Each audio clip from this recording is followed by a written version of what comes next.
For 31 years, I worked as a family law paralegal in Halifax. I have sat across the table from women who could not look me in the eye, women who apologized for crying, women who lowered their voices when they described what happened to them as if they were still afraid of being overheard. I thought I understood what that silence looked like. I thought I could recognize it anywhere. I was wrong, because when it was my own daughter, I didn't see it at all. Her name is Claire. She is 34 now, but when she met him, she was 28 and had just been promoted to project lead at a civil engineering firm in Toronto. She called me the night she got the promotion, laughing so hard I could barely understand her. She had worked for that title for 3 years. She had earned every word of it. She met him 4 months later at a friend's wedding in Niagara-on-the-Lake. His name was Marcus. He was 32, good-looking in the way that made you feel comfortable rather than intimidated, and he worked in commercial real estate. He was from a family in Oakville. Old money, not flashy about it, just quietly certain of its place in the world. When Claire brought him home to Halifax for the first time that December, I made baked salmon and roasted potatoes, the same meal I'd made for every important occasion since her father passed. Marcus complimented the meal twice. He asked about my work. He told Claire in front of me that she was the most capable person he had ever met. I liked him. I want to say that plainly. I liked him, and I was glad for my daughter, and I let that gladness soften my attention. They dated for 14 months before he proposed. The engagement ring was her grandmother's style, a simple solitaire, nothing excessive, and Claire said yes on a Thursday evening at the restaurant where they had their first date. She called me from the parking lot before she'd even gotten back in the car. Her voice was the same voice I heard the night of the promotion. Full and bright and entirely hers. The wedding was in September, in the Annapolis Valley. 70 guests, an old apple orchard, strings of lights that Claire had helped hang herself the day before. His mother, Paulette, sat at the head table across from me. She was a small woman, late 60s, and she smiled constantly in a way that never quite reached anything. She had opinions about the centerpieces, the timing of the speeches, the temperature of the venue. She shared these opinions freely and called it being helpful. I noticed her that day, but I filed her away as a manageable inconvenience, the kind that comes attached to many marriages. I had no idea yet what she was capable of. The first sign came from the silences, not arguments, not anything I could have pointed to, just silences, where before there had been sound. Claire stopped calling on Sunday evenings the way she used to. She stopped sending me the small photographs she used to text without context, a particularly good coffee, a sunset from the office window, a funny sign outside a diner. Those little ordinary dispatches that are how people say I'm here and I'm fine without saying anything at all. I told myself she was adjusting to marriage, to shared life, shared schedules. I told myself this was normal. About 8 months after the wedding, she came home alone for a long weekend in May. Marcus had a work trip. She seemed tired in a way that sleep didn't explain. She was quieter at dinner than I was used to. At one point, I made a joke, something small, something we both would have laughed at easily before, and she smiled but carefully, like she was checking first whether smiling was the right response. I noticed. I said nothing. I told myself I was imagining things. The second sign came from the phone calls that did happen. She started prefacing things. She'd say, Marcus thinks before sharing an opinion on something entirely ordinary, a news story, a recipe she'd tried, whether they should get a dog. She'd quote him as her authority on questions that had nothing to do with him, and when I asked what she thought, she'd pause just a beat too long, then agree with whatever she'd already attributed to him. I am a paralegal. I have spent 31 years learning to hear what is not said, and I still told myself this was just newlywed adjustment. I still told myself that. The third sign I cannot excuse myself for missing. It was October, their first anniversary. I asked how they had celebrated. She said they had dinner at home. I said, "Oh, did you cook?" And she said quickly, "Yes, but it wasn't very good." I asked what she made. She said beef tenderloin, and she said it went wrong. And then she moved on from the subject with a speed that I did not follow fast enough. I should have asked more. I didn't. The dinner that changed everything happened the following March. Marcus had insisted. I later learned that they host a family dinner at their condo in Toronto. Both families. His mother, his younger brother Theo, me, and Claire's Aunt Susan, who had driven down from Moncton. I arrived at 4 in the afternoon to help Claire with the cooking. She had been preparing since morning. The table was set beautifully. She had made a standing rib roast, which I knew she had practiced twice in the previous 2 weeks because she'd texted me about it. She was nervous in a way that confused me. This was her home, her table, her family. Why was she checking the time every 8 minutes? Paulette arrived at 6 with Theo. She walked through the front door and went directly to the dining room table without being invited, examined it, and said, while removing her coat, that the chairs were a bit close together. Claire said nothing. She went back to the kitchen. We sat down at 7. The roast was excellent, tender, properly rested, seasoned well. Marcus carved it. He put the first slice on Paulette's plate, which I noted but said nothing about. When he sat down, he tasted it and he paused. That pause. I have replayed it many times. He said the fat hadn't rendered properly on his piece. He said it quietly, the way someone delivers a verdict they consider obvious. He didn't raise his voice. He didn't look angry. He stated it as a fact, the way you'd tell someone their jacket zipper was down. Informational, casual, designed to land exactly where it did. Claire looked down at her plate and said she was sorry. Paulette made a sound. Not a word. A sound. The small, validating sound of someone who feels confirmed. She picked up her fork and began eating. My Aunt Susan glanced at me across the table. Theo looked at his phone. I watched my daughter cut her food into smaller pieces and eat in silence while everyone else carried on as if nothing had happened. She did not look at me. She had positioned herself, I understood then, to not need to look at me. She had expected this. She had built an architecture around expecting this, and she had not told me because telling me would mean admitting it, and admitting it would mean she could no longer hold the whole thing together by herself. That was the moment I understood, not just what was happening, but how long it had been happening, and how carefully I had been prevented from seeing it, not only by him, but by her own desperate management of what I was allowed to know. I set down my fork. I picked up my glass of water. I took a long drink. I did not react. This was the most important thing I did all evening, and it cost me more than I can adequately describe. After dinner, when Claire was in the kitchen with Susan, I stepped out onto the condo balcony with my phone under the pretense of getting some air. The March night was cold, the kind that gets into your coat. I stood there for 4 minutes and I made 2 calls. The first was to a colleague I had worked alongside for 11 years, a woman who had left our firm to become a senior intake coordinator at a legal aid organization in Ontario. I told her I needed a private consultation for a family situation. She said to call her the next morning. The second call I made was to a friend of mine, a retired RCMP officer who had spent 12 years in victim services. I said I needed to talk. He said, name the time. That was it. 2 calls, 8 minutes total, in the cold on a balcony in Toronto. I went back inside and helped clear the dishes and said goodbye to Paulette with a handshake and a smile that I am not ashamed of.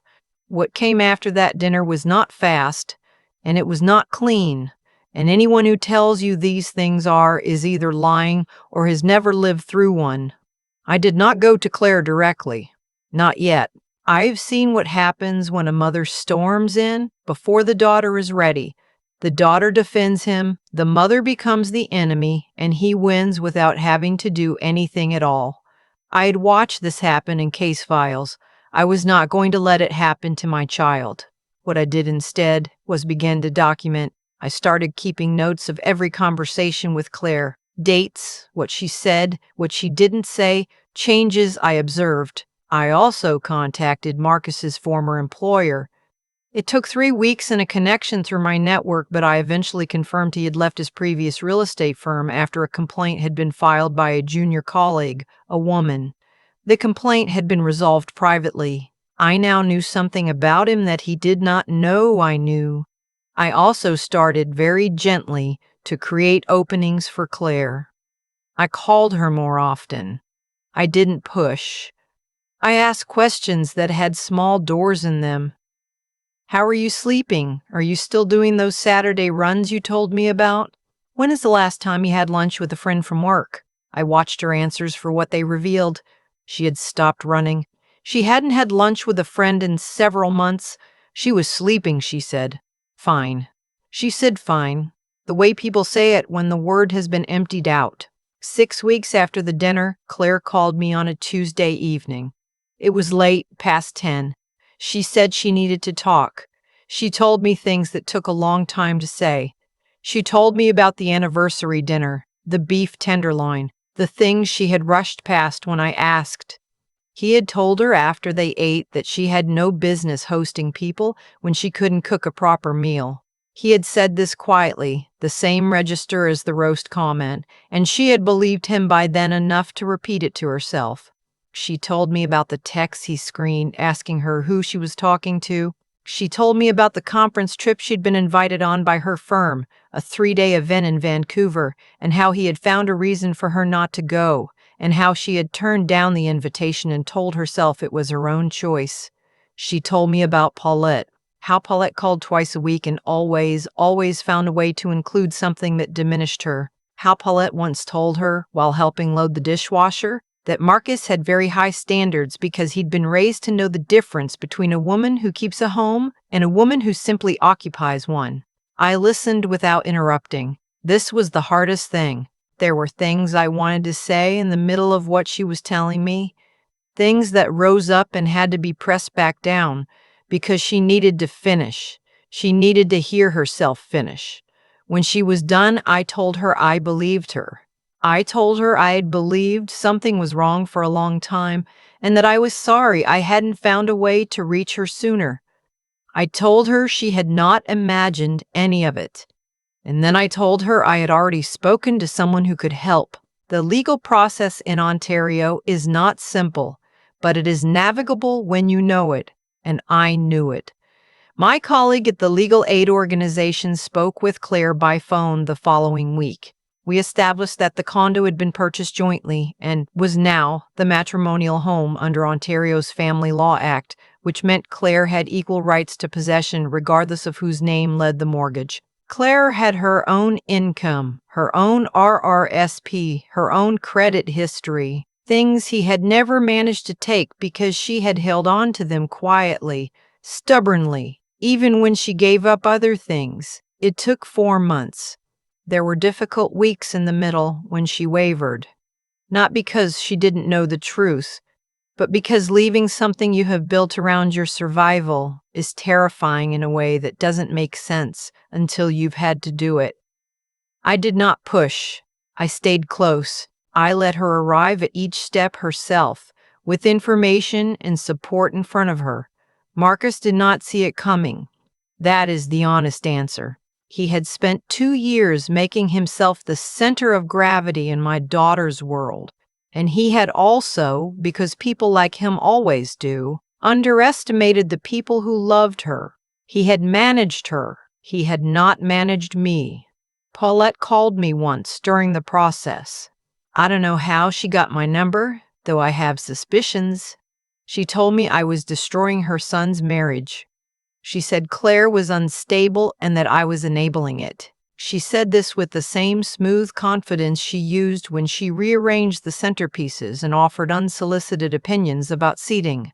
I let her finish. Then I told her that I'd worked in family law for 31 years and that anything she wished to communicate to my daughter should go through Claire's lawyer, whose name and contact information she was welcome to request in writing. I told her to have a good evening. She did not call again. The divorce was finalized in November. Claire got the matrimonial home. She stayed in it for 6 months while she recalibrated, then sold it and moved to a smaller place in the Annapolis Valley, 40 minutes from me. She had requested a transfer from her firm's Toronto office, and her firm, to their credit, approved it. She runs in the mornings now. She started in January, just a few blocks at first, then longer. She texts me a photograph sometimes from her runs, a frozen field, a dog she passed, frost on a fence post. Small, ordinary dispatches. I'm here and I'm fine. I don't tell this story because it has a tidy ending. The tidy ending would suggest it was straightforward, and it was not. The tidy ending would not include the nights Claire called me crying, not because she missed him, but because she missed who she had been before she learned to make herself smaller. It would not include the Tuesday morning when she told me she had gotten through an entire week without apologizing for something that wasn't her fault, and how she said it quietly, like a discovery. I tell it because I spent 31 years helping other families navigate this, and I still almost miss it in my own.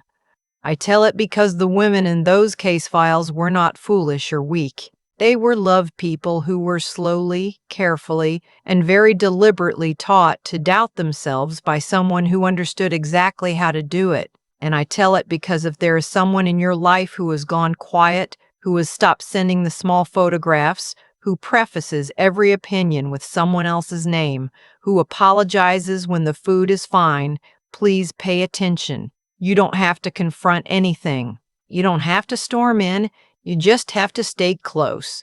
Make yourself available without pressure. Learn to ask the questions that have small doors in them. And when the time comes, you pick up the phone and you make the call. The image I keep coming back to is Claire on that Tuesday night, her voice low and careful, telling me about the beef tenderloin. Not the dinner at the condo, the one before it, the one she had rushed past when I asked and I let her rush past. She had spent 2 weeks practicing that meal. 2 weeks. And he had reduced her in one quiet sentence, in the privacy of their own home, with no one there to hear it. That is how these things work. They happen in the quiet. They happen in sentences that don't raise a voice, don't leave a mark, don't give you anything to point to. They happen until a person stops trusting her own perception of what just occurred. What Marcus understood, whether consciously or not, is that the most effective way to hold power over someone is not to frighten them. It is to make them doubt themselves. Paulette understood this too. That smile at the dinner table, that small confirming sound, it wasn't cruelty in any dramatic sense. It was something more calculated, the removal of a witness. If his own mother saw nothing wrong, then Claire had no ground to stand on. That's the architecture of it, and it is built slowly, carefully, over months, so that by the time you are living inside it, you have forgotten what the outside looked like. I think about the choices each person made and how those choices accumulated into consequences no one could avoid in the end. Marcus chose every single day to use the trust my daughter extended to him as a tool of control. Paulette chose to validate that behavior, to raise it, perhaps to model it. I'll never know the full shape of her own history. And Claire, my daughter, chose to protect everyone around her from the knowledge of what was happening, including me, because she was still holding on to the belief that she could manage it herself. And I made choices too. I chose, for longer than I should have, to trust the comfortable explanation. Adjustment, newlywed life, busy schedules. I had the skills to see it. I had 31 years of case files behind me. And I still chose for a time not to look directly at what was in front of me. That is the part I carry. What brought Claire through was not one dramatic moment. It was something quieter. It was her own stubbornness. That part of herself she had held on to even when everything else was being renegotiated. She had kept her RRSP. She had kept her name on the mortgage. She had kept, without fully knowing why, the small threads that would later help her find her way back. That is a kind of integrity that does not announce itself. It just stays. And when the moment came to use it, it was there. There's something I have come to believe, sitting with all of this, that how we treat people when we think no one is looking is not separate from who we are. It is exactly who we are. Marcus's behavior at that dinner table was not a slip. It was a glimpse. And the question that stays with me, the one I think is worth sitting with, is whether we are willing to believe what we see the first time we see it, whether we have the clarity to trust our own observations and the courage to act on them, even when acting is inconvenient, even when we would rather believe the comfortable version. Claire runs in the mornings now. She texts me photographs. Frost on a fence post, a dog she passed on the trail, small, ordinary things. And I think that is what survival actually looks like. Not a single triumphant moment, but a Tuesday morning run and a photograph sent to someone who will always, always pick up the phone.